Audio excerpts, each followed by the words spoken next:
Alright everyone, Ian here with Scotch on the Rocks. So we're doing another camping video. We're in a different town, different location, and I'm trying out something new. So I found this really cool campsite on Google Maps, and it took me here. This is not where I'm supposed to be.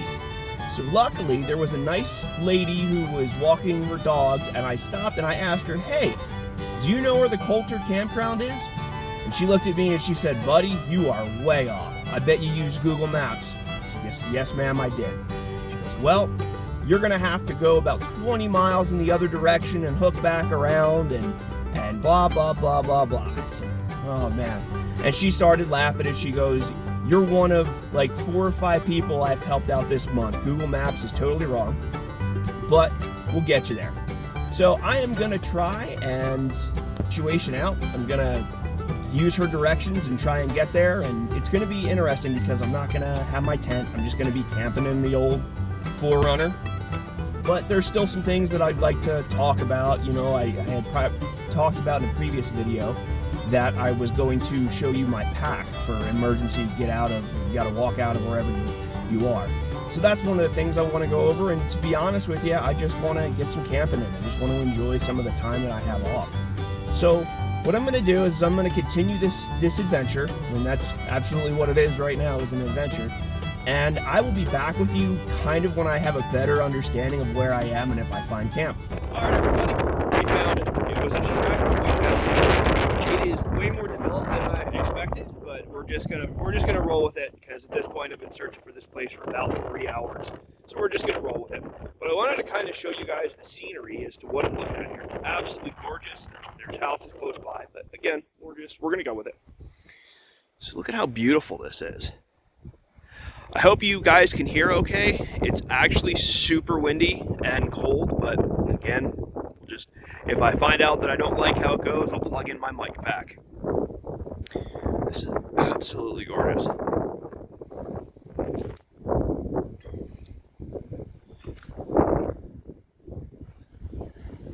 There's that house that I was talking about, but if you look back up here, that is amazing. It's absolutely gorgeous.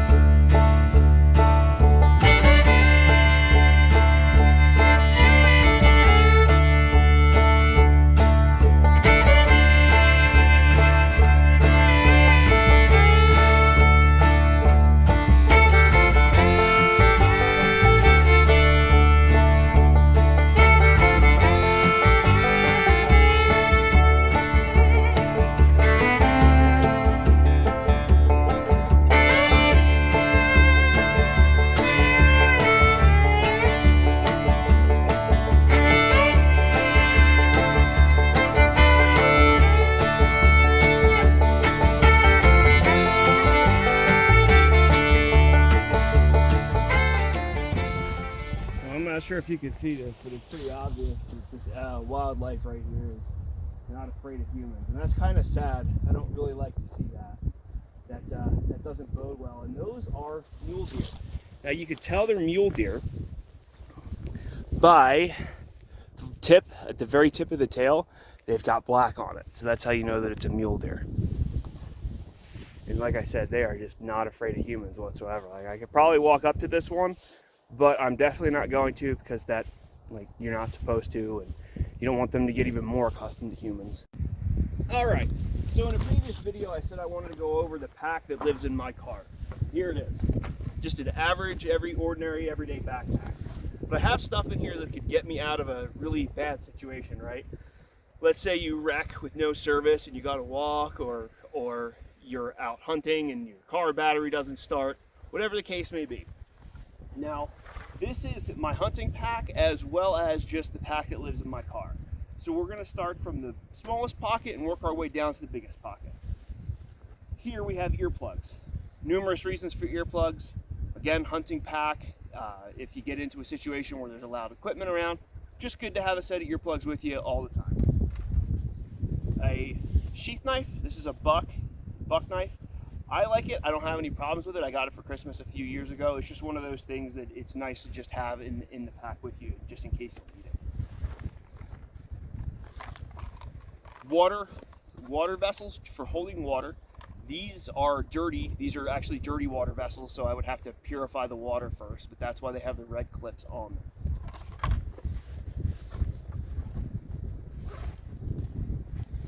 Now, next up, we have a battery pack. This is the solar powered battery pack, and apparently it works pretty well. We'll see. It's actually on 1%. See, this is a perfect opportunity. I used this at work a few days ago, and I just threw it in my bag. Didn't think anything of it, thought everything was good, but I took a trip. I'm in a different state, or not in a different state, I'm sorry, I'm in a different city, and I just threw this in my pack. Well, I just turned it on, and it has almost 1% battery life left. That's great. I don't know what happened. I don't know what's going on with it, but again, make sure you check your gear regularly. We'll sort that out here in a bit. This is kind of interesting. Now this is a, kind of zoom in close here. This is a Delta water filter. Now, what it does, I'll actually just put it together for you. It's super easy, super quick, and I can put it back in. So what we do, we open the bag, take this out, and it's got 4 pieces, right? It's got 4 pieces. So this is your actual filter. Actually, it's got 5 pieces. So this is your actual filter, and it's impregnated with silver and charcoal, and it's a water filter. So you put it together like you put round hole in rectangular square, right? Of course, right? Sounds like something the government would do. And then we do it again on this side. Get it pushed in there and they kind of snap in. Then you put it together like this, and then your filters pull out and they look the same shape, right? So it's got kind of like the triangle. You put the one filter in like this, right? Then you put the other filter in the exact same way, and then you just pour your water into it. And it's supposed to be for wide mouth bottles. I don't know, I haven't used it yet. It's just something that I was like, oh, that's kind of cool, and I just threw it in my pack.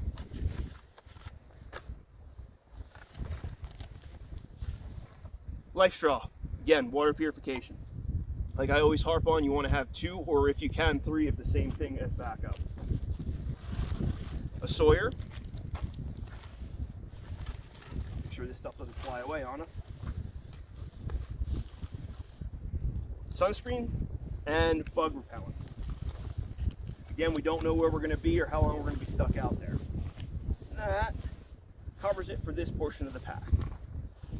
So now the biggest portion of the pack, we have food. So we have 1, 2, 3, 4, and there's one just floating around in my car. So we have 4 meals, or 5 meals, I'm sorry.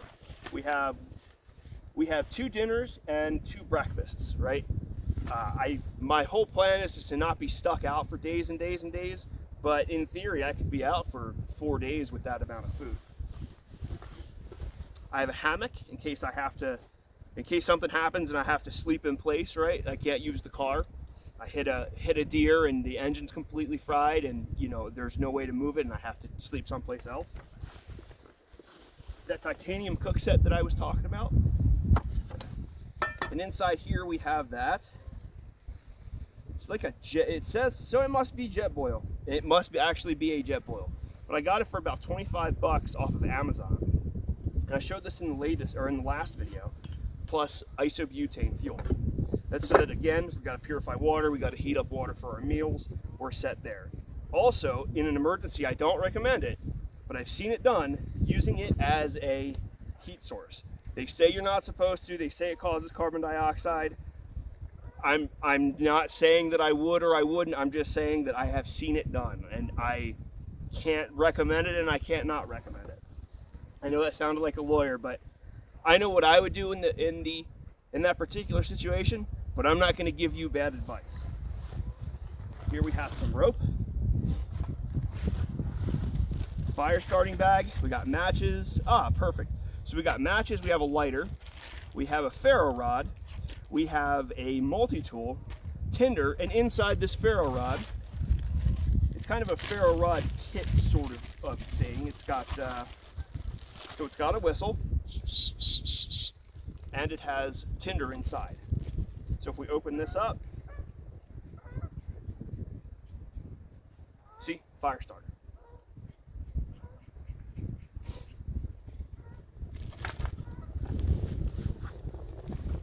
Then we have a saw, right? Well, not the silky saw, but the Corona saw. This saw is smaller, it's lighter, and it's just more compact for, you know, an emergency pack. This thing's trying to get away. Like I said, bear with the wind. It's here, and there's nothing I can really do about it. I got some feedback on my mic pack saying that it was a little tingy. It sounded a little like I was underwater at the top end. So I'm going to try and do this whole video without it and kind of see. Maybe relegate the mic pack to just, you know, shorts or something like that, where there's not a whole bunch of stuff going on, a whole bunch of noise everywhere. And more cordage again. Now, in the very small top pack, I don't know if you remember, but in my battle box, I got a signal mirror, and I decided to put that in here. Again, this is an emergency pack, and so I went over that before, but I might do a more detailed video on this later. If this is something that you're interested in seeing, let me know, and I can go into full detail. I have books from the 40s.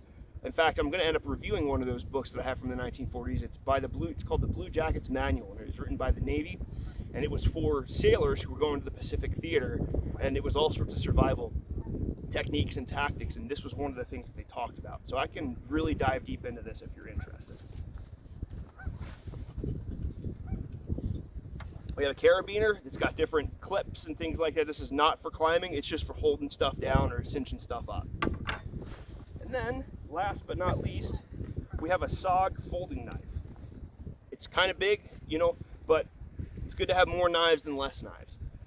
So that is the contents of this pack. And yeah, like I said, it's just something that I keep around in my car. Just kind of just rides with me everywhere I go, and it's just a just in case sort of deal. This episode of Scotch on the Rocks is brought to you by Guinness. I can't get any hard alcohol. I can't get any scotch right now. Again, I'm just in a different city, and I have rules at the training that I'm at that say no alcohol in your car, so I'm just not even going to deal with scotch at this point. But the other thing I wanted to show you is my setup. So, this is where I'm going to be sleeping. What I have here is I have a ground pad, and then I have a really, really thick pad. Then I have my winter camping ground pad, and then I have my sleeping bag. Now it's supposed to get down into the single digits tonight, so I want to make sure that I'm keeping myself raised up off the steel in the vehicle, just so it doesn't, I don't start sucking heat down through and things like that. So I'm going to kind of show you guys around the campground, and I want to see if you guys see the same issue that I do with kind of this campground. I mean, it's a nice campground. It's pretty far removed. I mean, we got some houses around, but it's not exactly what I'm used to as far as campgrounds and being out in the woods and things like that. There's a lot of open area, and I'm not sure that, it is what it is. You know, I keep saying I'm not sure I'm a fan of this or a fan of that, but you know what? I came out here, we're going to enjoy it the best we can, but there's just one kind of glaring issue that I see that I'm definitely not keen on. And I want to see if anybody else can see it. Any ideas? Any ideas at all? Okay, there is no firewood in this place. I can't just boogie on up into the woods and grab some firewood. The only firewood we have is this stuff right here. It looks like it's been cut down already. That is going to be an absolute chore to do, and I don't even know if I'm going to do it. I might not even have a campfire because, like, I didn't bring them all. I mean, it looks dry enough, but I don't know. I'll keep everybody updated, but it looks like all the firewood's way up there, and there's a road there, and yeah, I'm not sure. I refuse to bring my own firewood, or I refuse to go to the store and buy firewood, so I would rather not have a campfire at all than give people money at the store for campfire wood. I feel like that's kind of a cheat. So I'll do a little bit of exploring and see what I can see, and I'll be back with you if, regardless whether or not I can find firewood or not, or I decide to tackle this, man. I don't know. It seems like a heck of a chore, only with what I got. I didn't bring a maul, or I just have a hatchet and that saw that you saw. So, saw that you saw. I like that. All right, guys, I'll be back with you in a little while. We found firewood. So there's actually a story behind this. This is actually what I was able to gather myself, right? Like, as you can see from those pieces right there. Yeah, that's what I was able to cut off with just my little saw and my hatchet. But I went around to the other campsites and found these, right? Charcoal or charred pieces. They'll still burn. They'll still put heat off. So the other cool thing that I found, somebody put charcoal briquettes in their fire and they didn't go off. Now, I don't know if this will work because I don't know how much rain this place has had, but everything seems incredibly dry, like high desert. I don't have any concerns. I don't have any concerns with it. We'll see if it goes, but I think it will, just because. Yeah, that was about 2 hours of gathering and messing around with the firewood, and so I'm going to take a break here. All right. So I saw a question posted on YouTube a couple of weeks ago, and it really got me thinking. So what I'd like to do is I'd like to share a beer with you and kind of go over some of my thoughts. The question was, do you do more dangerous stuff alone or with groups? And are you in more danger going out on a solo camping trip or a solo trip, whatever you're doing, snowmobiling, four-wheeling, bike riding, whatever the case may be? Is there safety in numbers? And I've given this a lot of thought. There is safety in numbers to a point, but I will say the most dangerous situations I've ever found myself in have been with others. Now, granted, those were all not engineered, but it was the military and police work and that. But the most dangerous spots, again, were with people.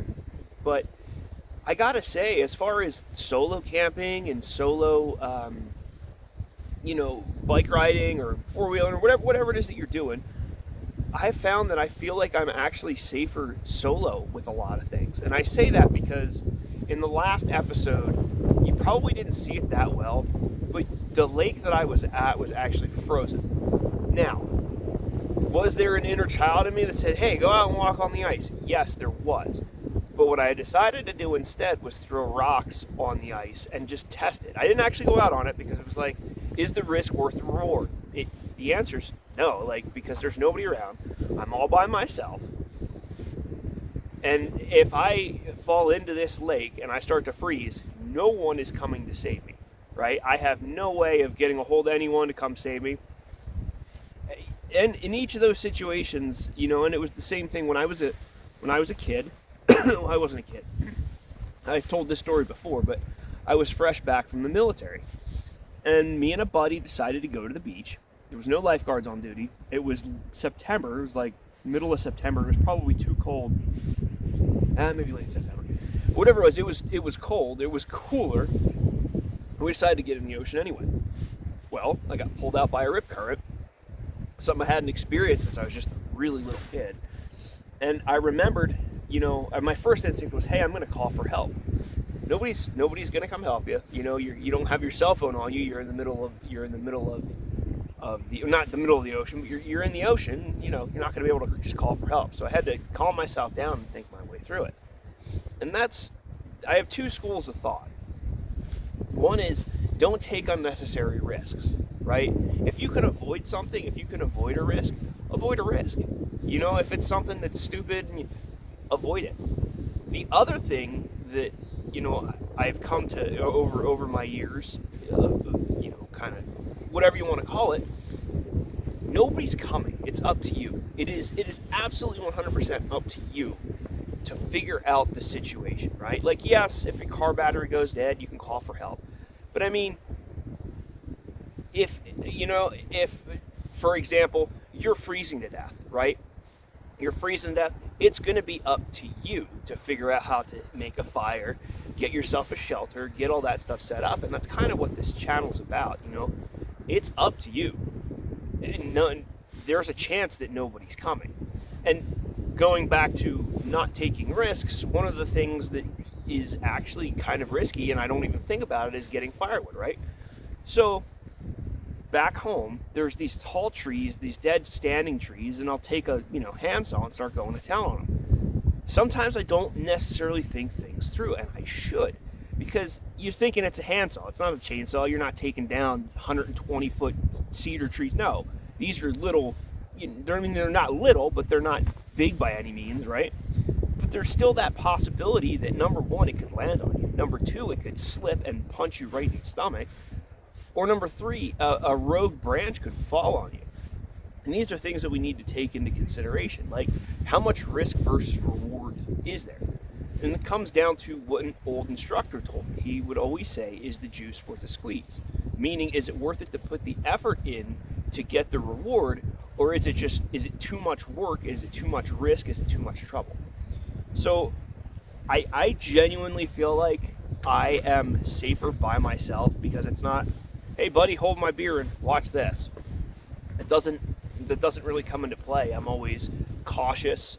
I'm always testing things out. I'm always thinking things through. Whereas, you get your friends together and you start doing dumb stuff. So is that the same for you? Probably not. I don't know. I can't make these decisions for you. But what I can say is that for me, I make better choices by myself, and I make not better choices, but safer, the more cautious route. So that's my rant about that whole thing. It's really cold, and it's not really that cold, but it's just super windy. And I'm just gonna sit here for a minute and enjoy the ducks that are just kind of ducks and geese, and just enjoy my beer.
So we're gonna start a fire.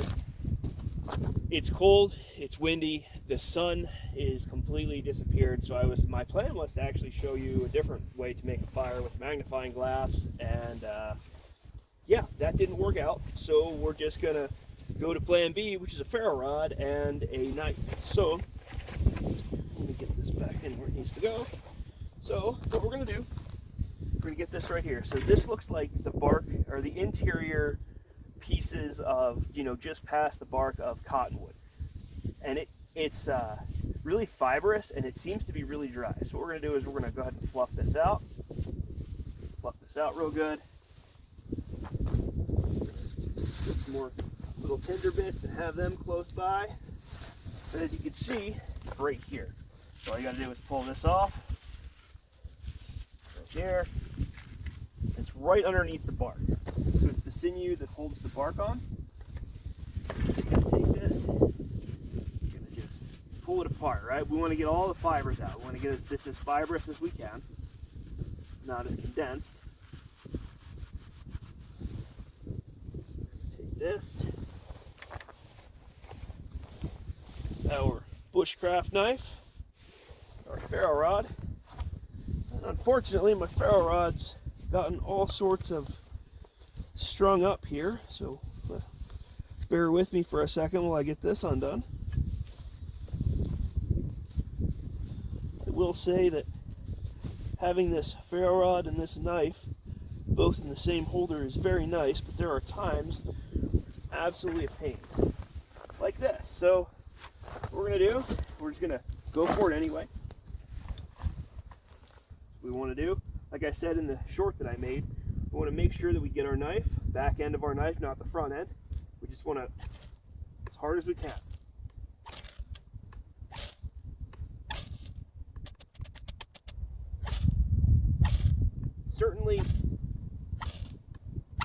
It's certainly catching an ember, it's catching a spark, but it's not wanting to, it's not wanting to flame up. So this might be too, that might be too compact still. So we'll take our knife, just shred it a little bit more.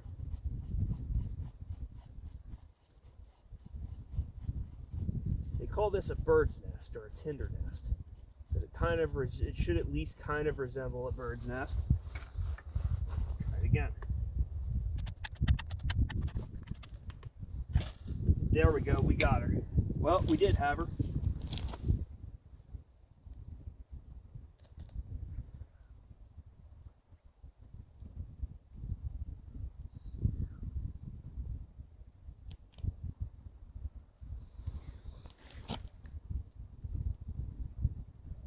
All right, so that went out. Sometimes that happens. I'm just going to try again. Just get close together.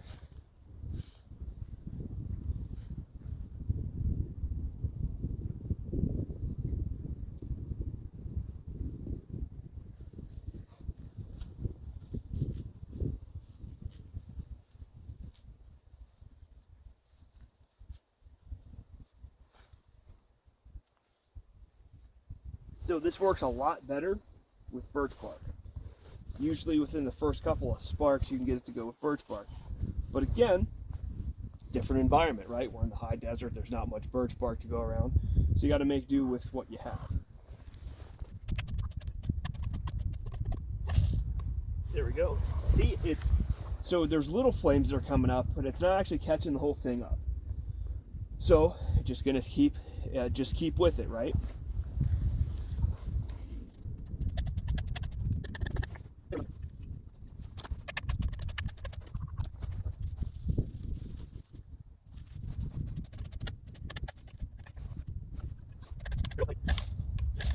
There we go. Oh, maybe.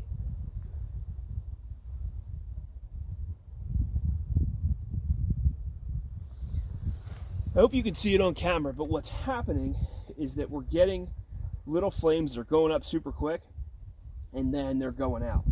So we're going to have to kind of change our approach with this. Also, the wind isn't helping at all. I feel like if it weren't windy, this stuff would just go up with no problem because it's super dry and it's super fibrous and it's like textbook what you should be using for your ferro rod. But again, we're out in the wild, so to speak, so we got to make it work.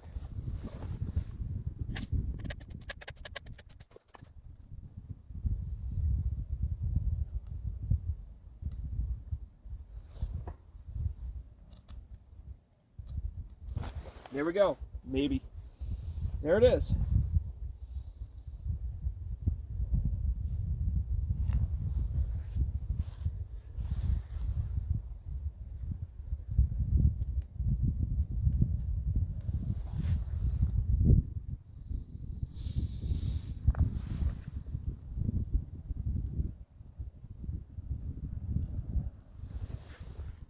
Jeez.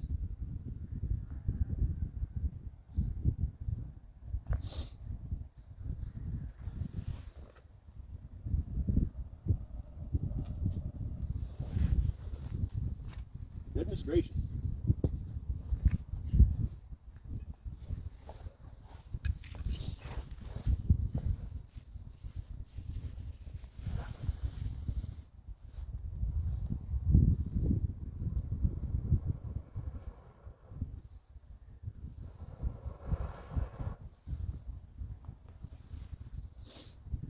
Oh no.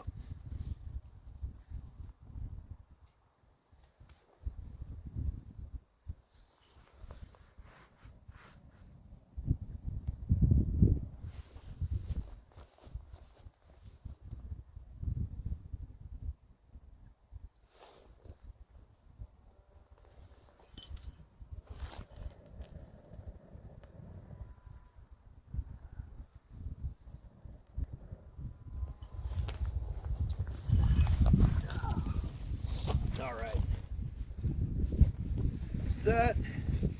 It's not exactly going just yet. It's smoldering really good. So what we're gonna do, get some other pieces. We're gonna start throwing them on there. I have a feeling this is gonna go.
Whew.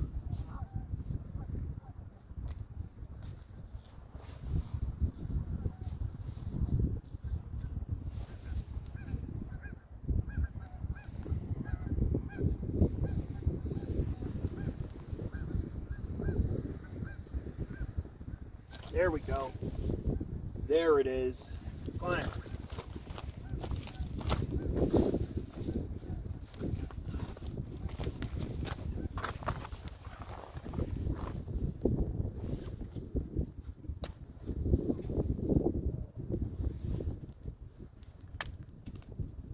Now, this is some super soft wood. It seems to be dry, but it is very soft.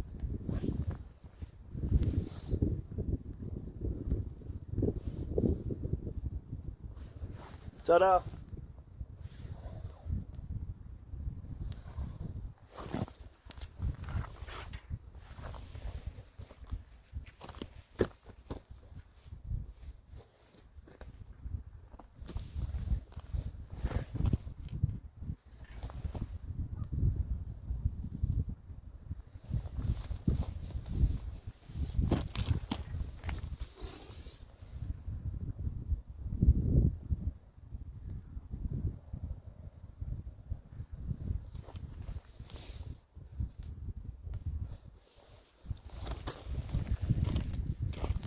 Now we're going to look around for little pieces of kindling, little pieces of stick, stuff like that.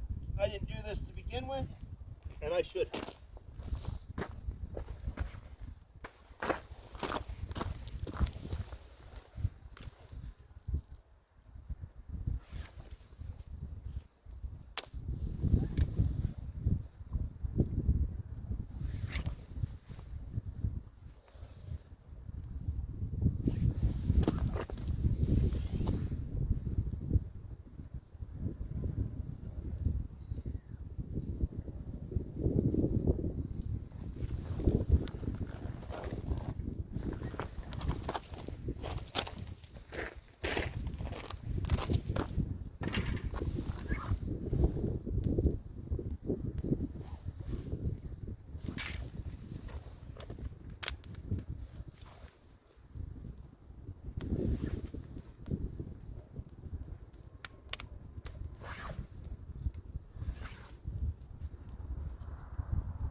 Now, normally I do the top-down method, but today I kind of wanted to show how to do it with the ferro rod.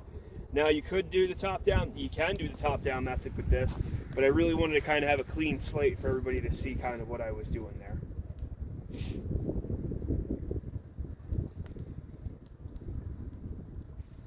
Well, now that wind's helping us, that's a good thing.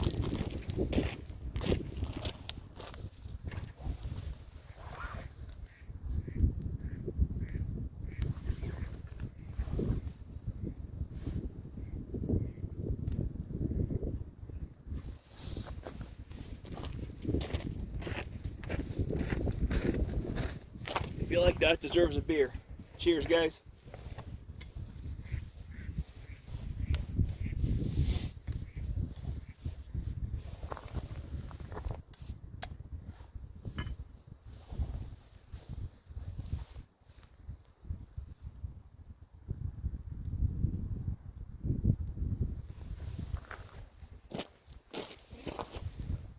Now, earlier I had talked about if it was worth getting firewood and if I was really going to deal with it. And so one of the ideas that I had for this channel was kind of show you what a recon camp would look like. So a cold camp, a recon camp, whatever the case may be. So you wouldn't have a fire. You would just try to do it as stealthily as possible.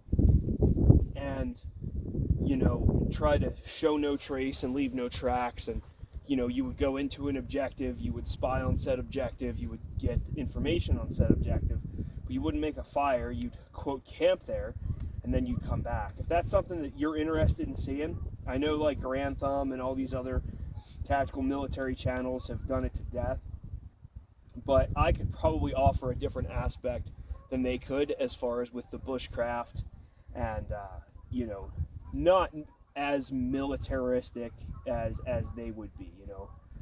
But if that's something you'd be interested in, go ahead and leave a comment down there telling me you'd like to see that. I wanted to thank everybody for staying tuned with that clip. I know it got tedious at points, but I kind of wanted to point out that not everything goes according to plan. In fact, it took me about 10 minutes to get that fire going. It could have taken a lot longer. Since that point, the wind has died down, and it's actually gotten quite nice, quite bearable. And the firewood that I got from the other campsites from their fire ring that was, you know, covered in char is actually working quite well. There must not be a lot of water or a lot of rain that goes on or a lot of snow or whatever, because everything here is just absolutely bone dry.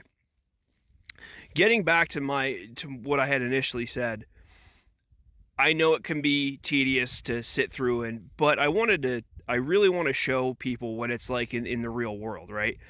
Like, we are at a campsite, yes, but there's nobody else around, and I'm using everything that I brought. Like, I'm not going out and slowly sneaking off camera and grabbing, or sneaking off and grabbing stuff.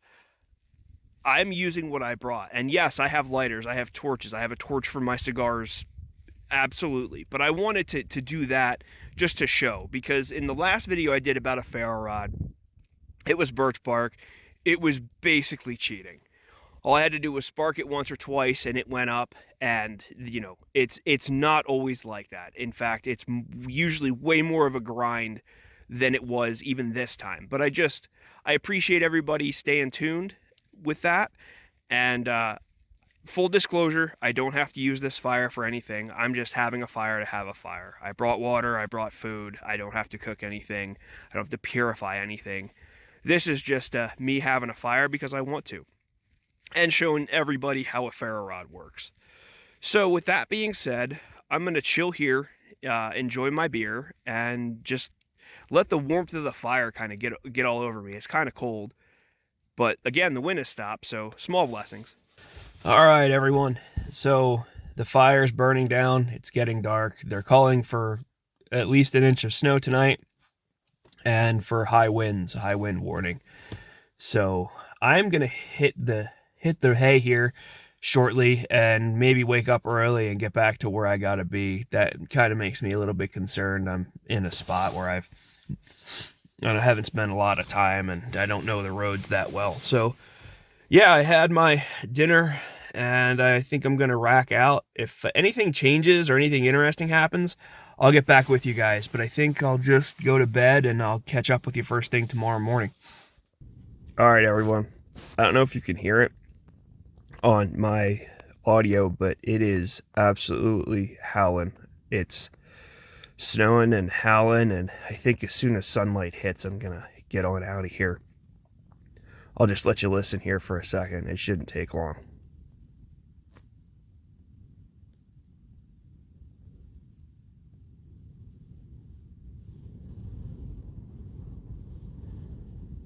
There we go. It's rocking the car. So I'll be back with you when the sun comes up, and we'll go over how I slept. So as you can see, it's blowing snow. The windows are coated over with ice, and car started first time, so I'm incredibly appreciative for that. One of the biggest things that I didn't like about this adventure was how Google Maps took me 25 miles in the wrong direction. Not a big fan of that. So I didn't have time to prepare, and it wouldn't have mattered anyway. Again, you're in a environment where you've never been before. So you just have to roll with the punches, right? Improvise, adapt, and overcome. So luckily I found a sweet old lady who was able to give me directions to where I needed to be, which was awesome. That was a good thing. But don't just entirely trust your GPS, right? It can be off, there's issues, it's technology. Again, if you find that your GPS has led you astray, stop, take a couple of deep breaths, and turn back around and try and figure out a different plan of attack. That was the biggest thing that I didn't like about this trip. The other thing that I didn't like was the lack of available firewood. So I ended up having to go foraging, and I ended up making it successful, right? I ended up finding firewood or, charred wood that people had already used, and that's fine. It worked. It worked for me. It did its job. But, again, preparedness. Think about what you're going to do before you do it. If you're going to spend a weekend camping, and there's no way I'd be able to make another fire. I took this place and cleaned it out as far as, charred firewood. The two things that I liked were I liked camping in the car. I thought that was rather interesting. It definitely kept me away from all of the blowing snow, and it didn't stop the cold. The cold absolutely got in here, and it was super quick when it did. But it was just a layer of protection from the snow and the wind that I liked. I could feel the car rocking a lot last night, and you could definitely hear it blowing.